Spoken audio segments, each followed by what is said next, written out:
Babies fresh out of the womb can have opinions on music. They just can't voice them yet. Howdy, hello, how are you doing? My name is Victoria if you are new here, and if you're not new here, welcome back. I am so happy to see you. I am a singer-songwriter who wants to learn and open up more conversations about music, and today we are going to deep dive into what I think are my most controversial opinions about music. Now listen, I am a very opinionated person, but that's just the thing. Opinions are opinions, not fact. You can use facts to support your opinion, but opinion does not equal fact. So if you disagree with me, that is completely fine. Feel free to make your case in the comments.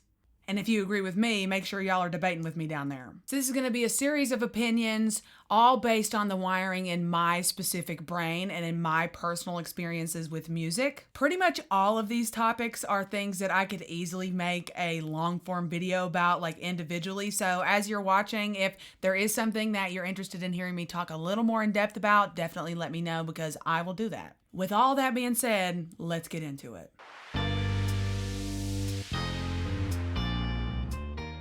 First things first, there is no such thing as a bad taste in music. If you are someone who unironically shits on other people for what kind of music they like, I hate to be the one to tell you this, but you are annoying.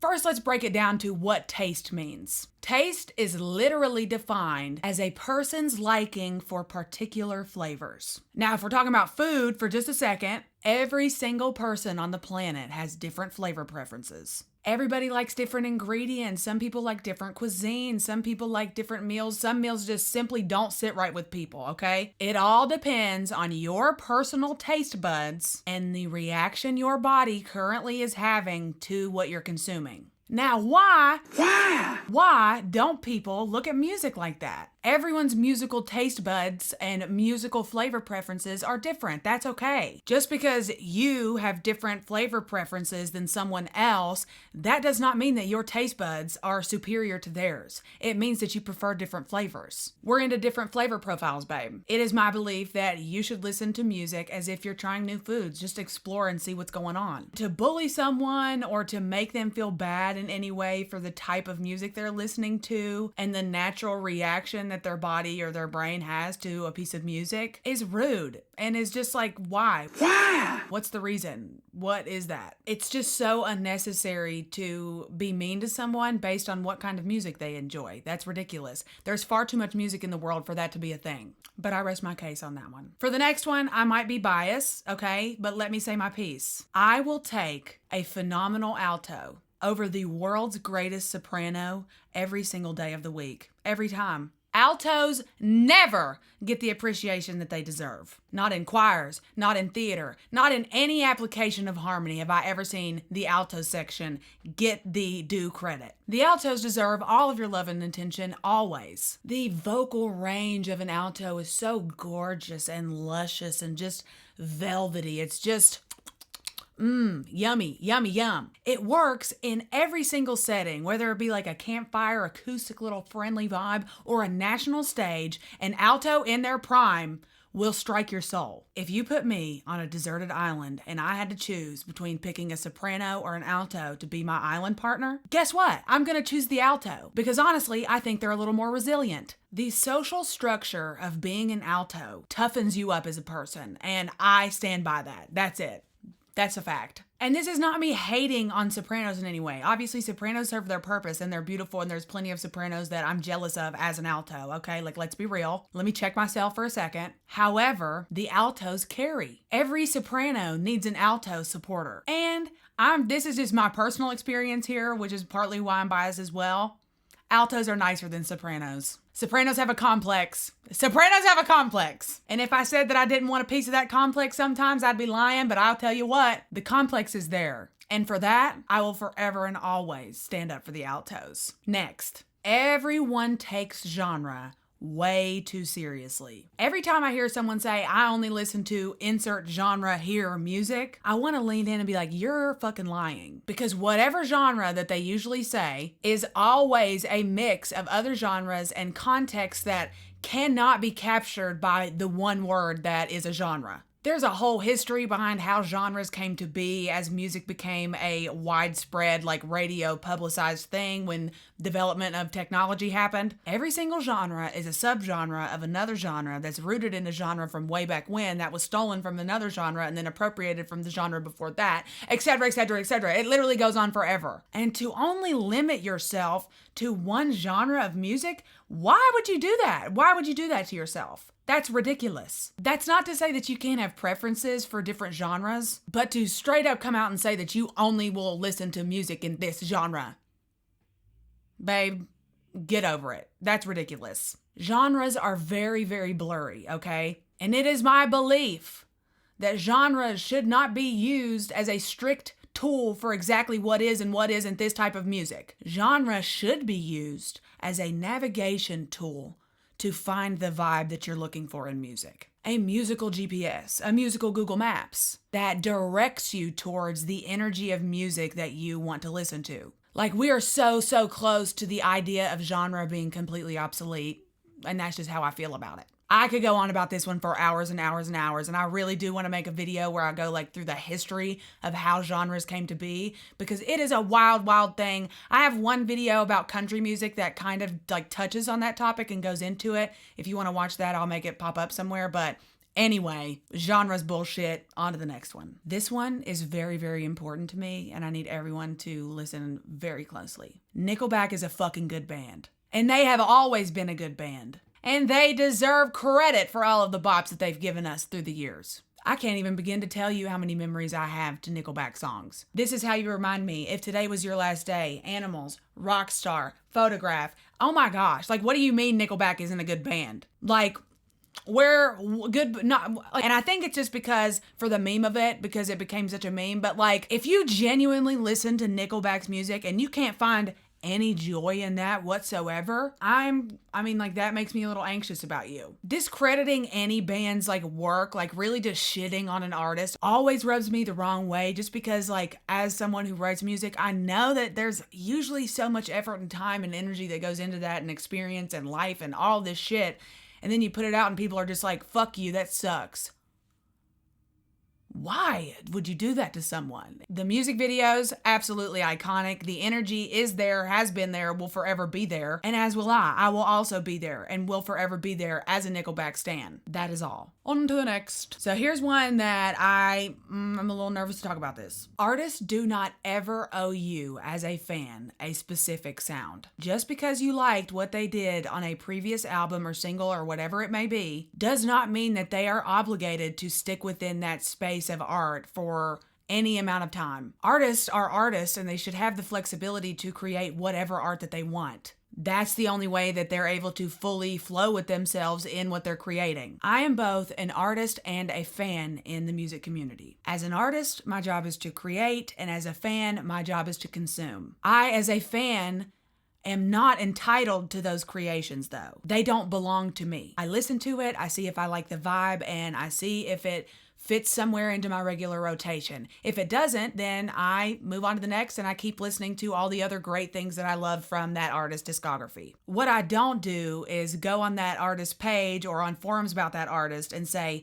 this album isn't as good as your other album. I don't think that it is productive in any way to compare an artist's work to their previous work for purposes of what's better or what's not good or whatever it may be. I think comparing the different energies of the albums is fine. That's a great way to talk about music. But comparing the quality of someone's art that they took time to create, especially when it's artists who are really putting themselves into their music, that's not fan behavior. I think that that means that you're not actually a fan of the artist, but more so that you're a fan of that one piece of work from that artist that you really enjoyed and have an attachment to. And I can really understand if you have those attachments and you get attached to a certain sound that an artist has created, or if you found that artist and that particular album during a really significant time in your life, but that artist is not required to replicate that feeling for you. When fans demand or shit on artists for changing up their sound or their style, it's really frustrating to me as a fan and as an artist because it's confusing. Just say you're not a fan of the artist and you are a fan of the album, because that makes a lot more sense. Artists don't owe you that. To some extent, they are regular human beings. Not full regular human beings because, money, fame, fortune, all that shit. But yes, to some extent, they are still human beings and they're artists, which means that their livelihood depends on creating. And when they don't feel like they're able to create what they want to create, it negatively impacts their work and their mental health. It is not a coincidence that artists and creative people experience higher rates of mental health issues. So that's all I'm going to say. Now, this next one pisses me off a little bit when people disagree with it. And here it is. Disco is always going to be a great genre of music. It is fun, it is funky, it is funny, it's camp. It's camp. People who don't like disco, why? What is it about it that you don't like? Out of the whole genre, you can't get down to one song? Ain't got no boogie in you at all? Aside from the music, the whole era is everything. The clothes, the clubs, the stars, disco is everything. There will never be a time that I deny disco, not on this channel. And I don't even understand, truly I do not understand why people don't like disco, because usually when they say that, they don't even explain it. They just say, I don't like disco. But why? Why? Why don't you like disco? What is up with that? That's not normal. Y'all can't find anything in there that you like? You can't, nothing? Not one little ditty in there that you want to boop around to? That just doesn't make sense to me. I can't relate. But anyway, on to the next. So here's the thing. I don't think that the quality of a recording defines how good or bad a piece of music is, by any means. The quality of the recording can make it more difficult to hear how good a song is if it's not completely 2021 super mega production quality, but requiring such a high production quality from the artist that you're listening to heavily contributes to how exclusive the music industry is. There are so many artists who make beautiful, incredible, beyond belief music who simply do not have the means to have a home studio or hire a professional studio to create an EP with. You have to release music to develop a fan base, but you can't develop a fan base if your music quality recording isn't that high. But if your quality is bad and you're not releasing music, then this, that, and the other, it's a whole thing that hinders people from creating music. You shouldn't have to wait until you have money to be able to record a song and have people like it. Artists should be able to record with what they have and put it out and hope that people will listen to it and listen a little deeper past than just if there's a little background noise or something. Because if you find an artist you like and you support them, then you're going to be directly helping them actually fund a higher quality EP one day. Listen for the artist, listen for the lyrics, the instrumentals, the emotions, and the portrayal of that song by that artist. None of those things can be defined by the quality of a recording. Obviously, if it's unintelligible, that's a completely different thing. But I'm specifically talking about what would be considered an amateur or mediocre recording or production quality. You have to start somewhere, and if you don't even start by releasing your music because you're afraid of the production quality, then, well, that sucks. And there's a huge expectation on artists to only release music that sounds absolutely immaculate, and that's just not realistic. There are obviously exceptions to all of these opinions, but generally, just listen a little harder. Some of the best artists I've ever heard in my entire life don't have the fan bases that they deserve because they currently, at this exact moment in time, don't have the funds to produce an entire full album like the celebrities and the big platform runners that we see on Spotify today. It's just not accessible. And a lot of the time, you can find the coolest songs, even if it's a shitty recording. Look for amateur artists, because I'm telling you, that's where you find the meat of the music industry. And I rest my case. We are going now into the last two opinions of mine, and they kind of go together, so we're just going to go into it. I don't think that a piece of music needs to have a significant, overwhelming, mind-changing, emotional meaning behind it for it to be a good song. Songs that are written just because are unique in the way that they allow you to add your own meaning and purpose to the song. Attaching your own memories and experiences to the music that you're listening to is such a magical way to find new music and explore your taste, experience different perspectives on your own life even, because not every song needs to be a sweeping, fantastical tale of the meaning of life. It just doesn't need to be like that. Peanut Butter by RuPaul is one of my favorite songs of all time ever. Are the lyrics in that song emotionally moving to me?